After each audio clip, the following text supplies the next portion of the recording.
suis très heureuse d'avoir contribué à la Maison Junior, parce que la Maison Junior, c'est un espace de formation. C'était pas facile à organiser au niveau du présentiel. Vous le savez tous, on est dans un contexte de pandémie mondiale. On a réussi à faire venir ici au Togo 5 nationalités différentes qui ont appris à cohabiter, qui, en dehors des apprentissages qu'ils ont reçus, ont aussi grandi et se sont ouverts au contact les uns des autres et de leurs différentes cultures.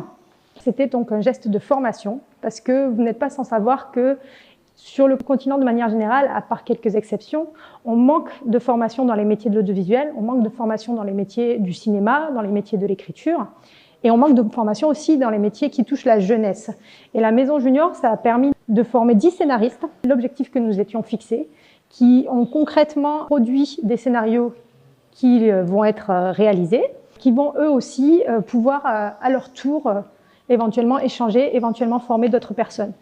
J'espère que l'expérience de la Maison Junior pourra être un exemple pour d'autres structures, pour d'autres acteurs de l'audiovisuel, quel que soit le domaine, pas forcément, ça peut être le cadrage, le son, par exemple, le son c'est très important, pour qu'on puisse enfin avoir une industrie audiovisuelle performante, surtout dans un pays comme le Togo, parce que je suis sincèrement persuadée que c'est un secteur qui est à la fois porteur d'emploi, mais aussi de développement. Donc, il ne faut pas le négliger. Je vous invite à suivre notre exemple et à partager autour de vous, former les acteurs de l'audiovisuel.